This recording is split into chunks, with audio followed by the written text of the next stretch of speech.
Dr. Bob here. This is a big one because I'm going to ask you to embark on a journey with me. This is a journey where I'm going to share with you everything I've learned over the last 8 years of trying to promote my own health and wellness, those of my patients. I'm going to try to teach you in layperson's terms all of the strategies for surveillance and mitigation of chronic disease. It's a big task. And I would say that I practice what I would call a blended model of medicine that combines the disease model, or I'll call it the pharmaceutical driven model, with the integrative model. I try not to use the disease model as much as possible. And I want to spend some time talking about the failures of the disease model, and I'm going to use COVID because it provides so many examples. I hope to never talk about COVID again. If I'd had my way a year ago in January, I would have started what I'm doing now, and I would have covered all of this scientific information that I want you to understand in hopes that you will embark on a journey to take better care of yourself through what I've learned. But COVID hit in January, and it encompassed my life because I had to learn about it. And I've digested a lot of information over the last year, and I'm going to tell you my observations.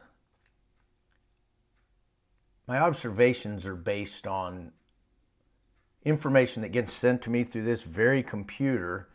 And generally, all I'm reading is what the CDC is saying. So I'm not looking at any conspiracy theories. I look at them. Everybody's interested. I'll listen to this and that. But I'm basically telling you, I've read what the CDC says about this disease, following it for a year, and here's what I'm seeing, and here's kind of an amalgamation of my conclusions. Now, I want you to, my real goal is to just help people, there's a country western song that my wife turned me on to by a guy named Lee Brice called Love Like Crazy. And the chorus is like a proverb. And I've really been trying to live my life that way. It's a song about a guy who is telling about his success for being married for 67 years. And the chorus is, be your best friend, tell the truth, overuse I love yous. Go to work, do your best, don't outsmart your common sense. Never let your praying knees get lazy, and love like crazy. And I try to live by that. I want to talk about don't outsmart your common sense in the context of this COVID. All right, where do I start? Okay, so COVID hits, right? And pretty scary. We see people get nailed into the homes in China. Looks like a bad thing. Stock market starts to crash, and of course did pretty profoundly at one point. And we go into this crazy mitigation strategy for this highly contagious virus that looks like it's pretty dangerous. And if you go back and listen to my YouTube video in March, where they were saying that mortality was 5 to 7%, I said, no, it's probably going to be between 0.1 and 0.5%, pretty similar to the flu. If I had to go out on a limb, 0.3. I probably should have picked lower.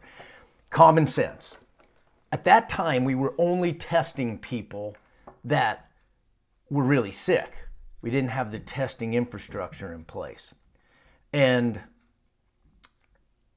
I knew that the disease was highly contagious, and there was tons of cases out there that you're not factoring into the denominator to come up with a 5 to 7% mortality. But fear was involved, and they wanted fear. So, more recently, they're quoting mortality rates, let's say 0.3 to 0.5%, which 0.5% is 1 in 200 people. That's embellished, okay? The CDC's own prediction or extrapolation that I read from their site is that they figure there's been 7.7 infections for every known positive case. Now we know there's around 20 million and 450,000 have died. We'll attack that number in a minute. Don't outsmart your common sense. And if we just say, okay, 7.7, let's round up to 8 because I'm a simple guy. 160 million people, half the country have had it, okay? Let's use that as the denominator and let's divide that into the 450, right? Well, it's less than 0.5%, 0.3 something. I can't give them the 450, guys. Okay, look, I've watched some good presentations where the CDC's own graphs have been used to show mortality rate in 2020 compared to 2019 and other years, and it's not really gone up that much. But we don't see nearly the amount of heart attack and stroke death. Influenza has killed nobody. And maybe it hasn't because the mitigation strategy probably works really good for a virus that's not nearly as contagious, meaning influenza rates have probably gone down. The point is, they equate a COVID death with any death certificate that has any primary cause of death and COVID as a secondary cause, not just COVID as the primary cause. I'll probably give them half of that.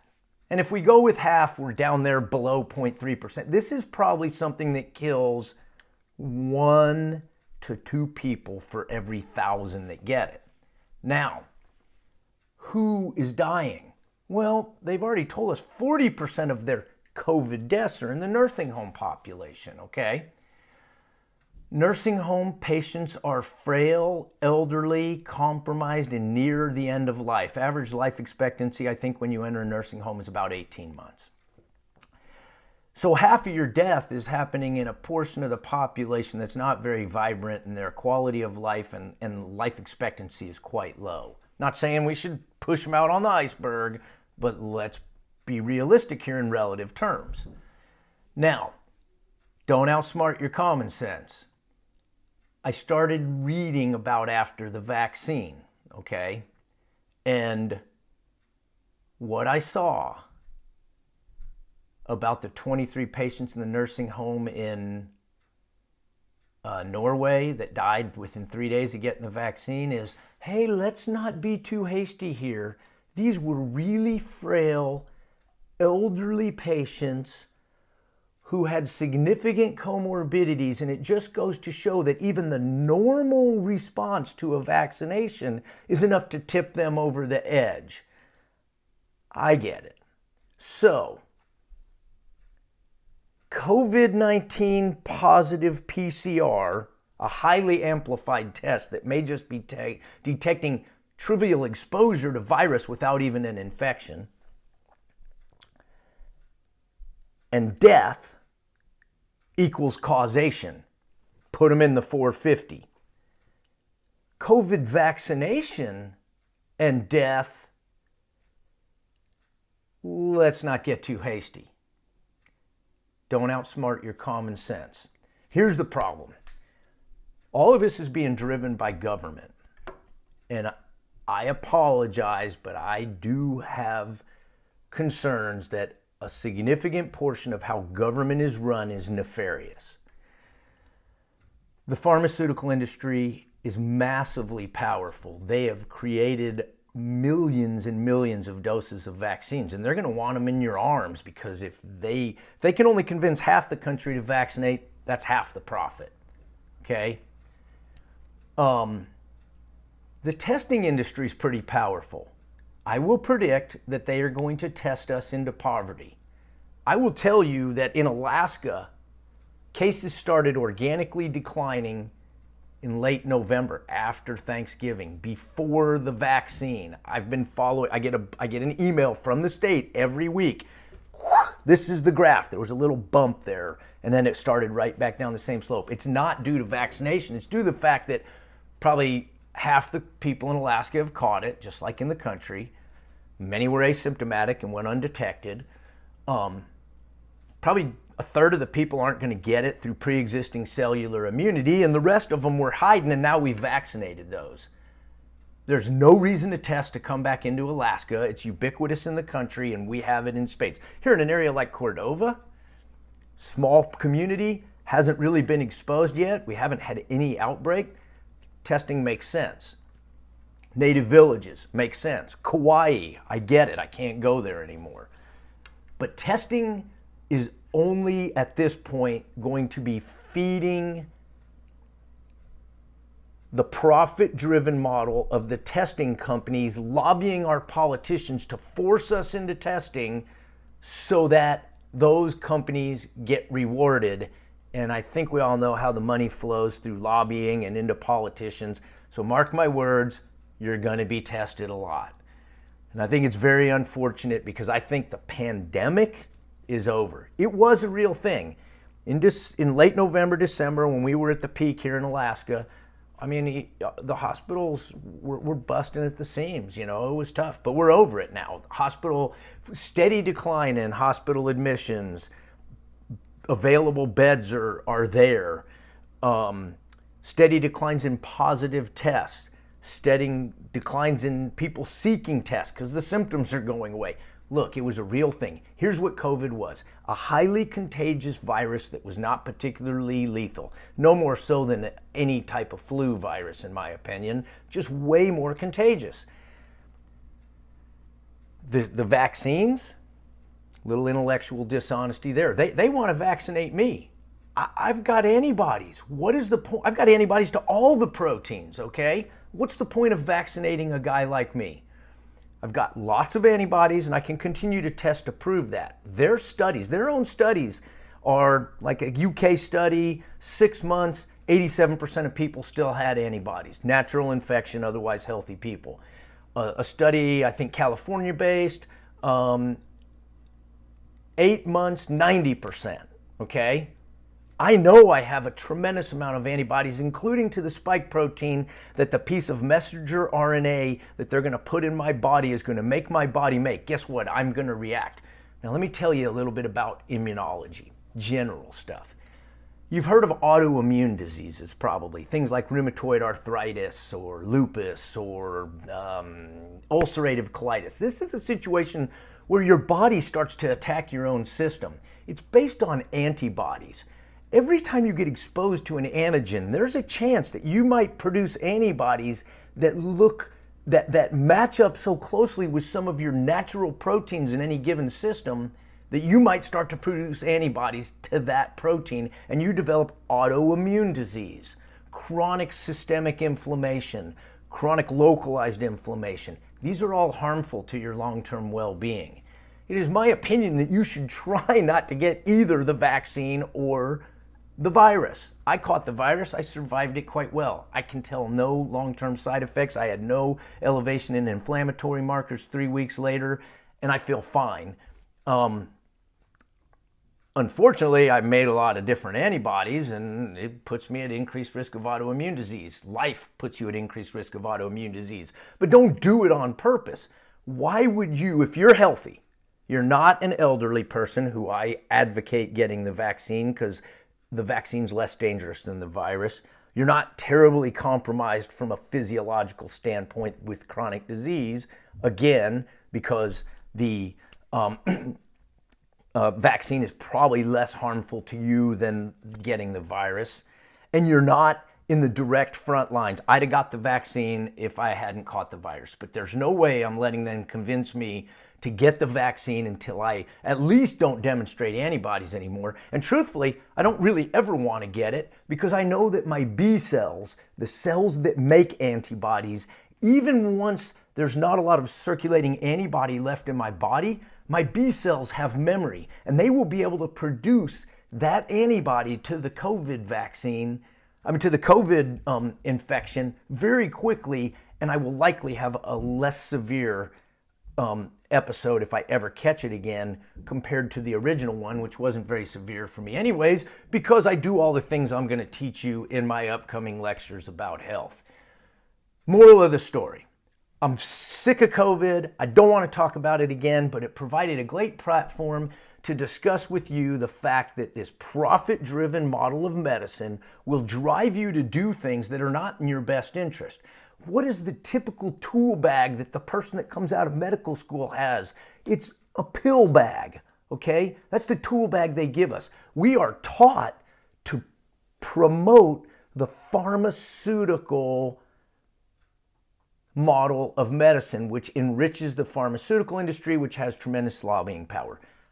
You know, a friend of mine called. I haven't talked to him in a long time. He's a biomedical research guy. He's a little older than me. He's been doing this his whole life. His wife also does it. They live in the Silicon Valley in California.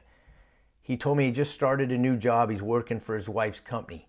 His last 2 jobs he quit. He quit them because he was directly observing,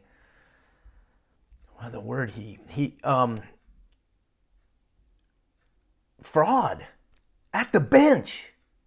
He was seeing numbers by pharmaceutical investigators manipulated at the research level, not just trying to twist the statistics to fit the narrative that promotes your drug, but literally altering the research numbers.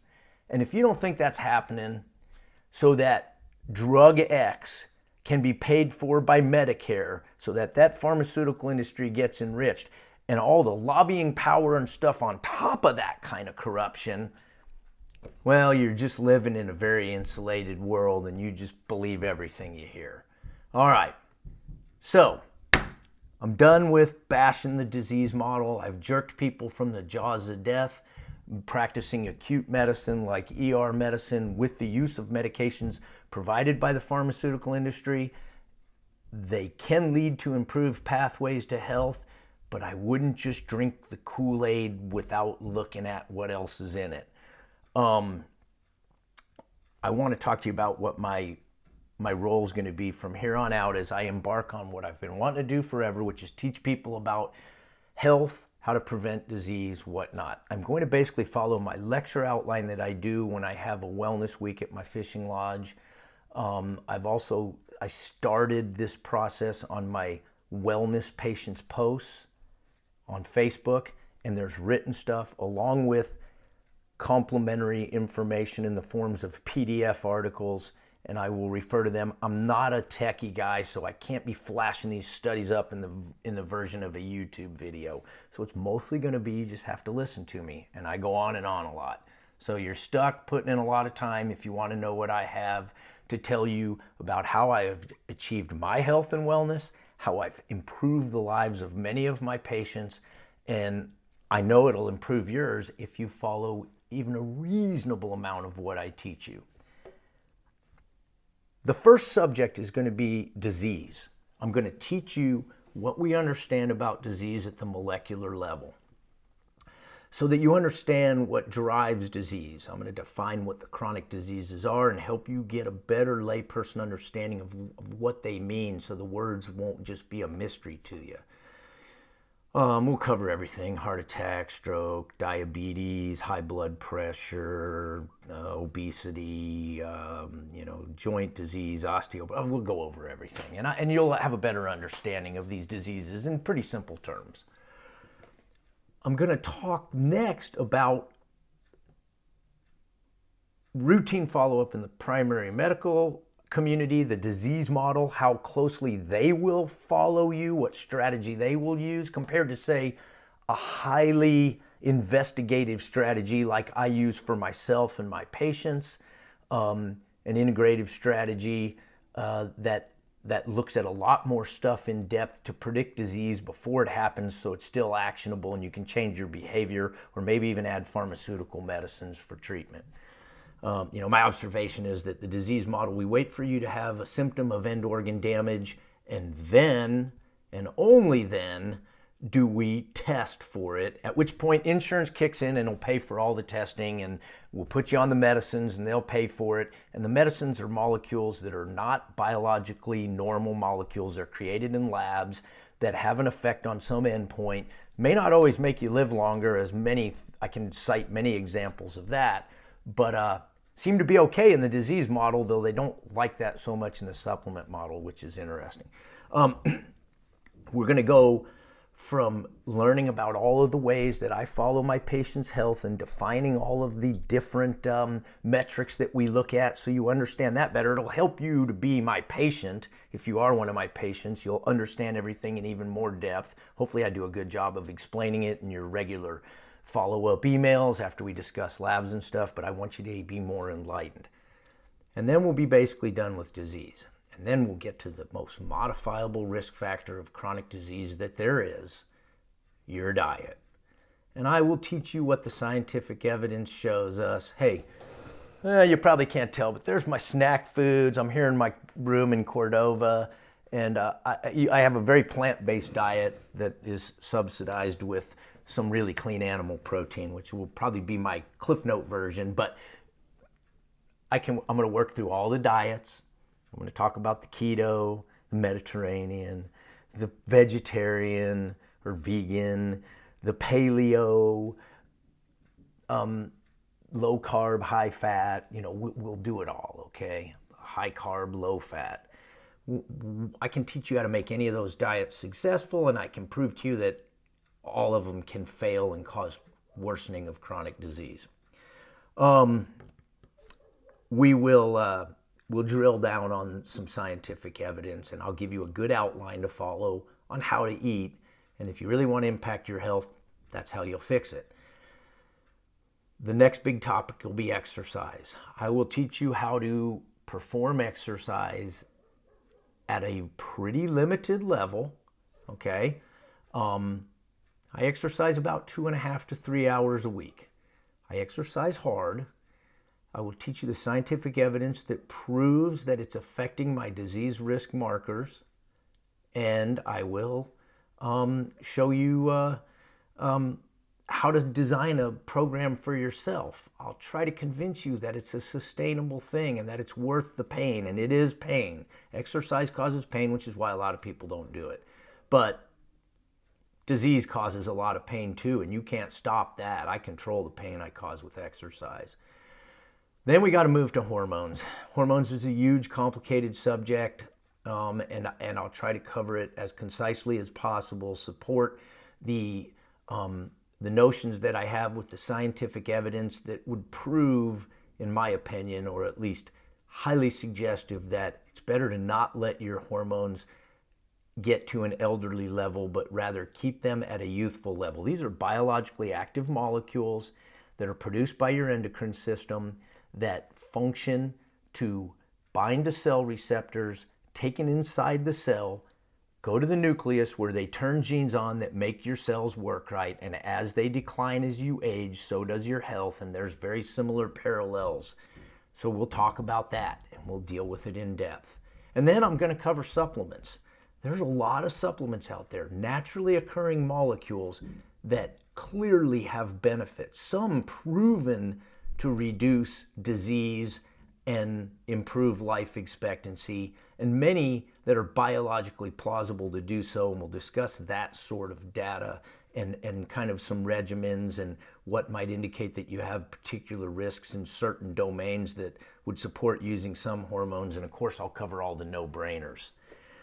And then the last thing I'm going to do is I'm going to show you my health. I'm going to tell you that in the context of my genome, the genetics that I have, which I've studied. I know my whole genome. I mean, what we understand about it anyways, at least at the geneticist level. The challenges that I have, what I should have, the diseases I should have, type 2 diabetes, obesity, bad lipid panel, probably early heart disease. I've got the genes for all of that. And then I'm going to show you what I've learned about myself through this highly integrative Cenogenics model of in-depth scrutiny and management that is reproducible in many other patients. But I'm a great example because I know how I behave, so I know I'm not lying about my behavior. I can share with you how much I exercise, what my nutrition plan is, what my supplement regimen is, and then I can show you all the testing that I've taught you about, what I've done in me, and demonstrated that I virtually have nothing, no disease. I mean, it's really quite remarkable, okay? So that's the plan. Took me 25 minutes just to talk about the plan. If you're not augured in, you're not going to glean any benefit from this information because you won't do it. It's going to be work on your part to listen to me. I'm going to try really hard not to give up this yoke and get this done by May. So stand by. They'll be on YouTube. I'll put them in a separate file. You'll be able to go to them as a library and look at them. I'll share them on my Facebook Wellness Patients posts. So if you're already following that, you'll have it. And I hope you enjoy the process. I'll do everything I can to convince you to take better care of yourself. Happy to be here in Cordova. This is a place that allows me to multitask and do this sort of thing. I'm very fortunate in that the weather's beautiful today. And it's been beautiful for the last 3 days. I've had some really bad weather spouts here with high wind and overcast. We've had 3 days of sunshine and no wind, and I'm going fishing with the mayor this afternoon. So maybe I'll have some fresh king salmon to eat tonight. Anyways, thanks for listening. Bye. Oh, before I say goodbye, beautiful Cordova in the wintertime.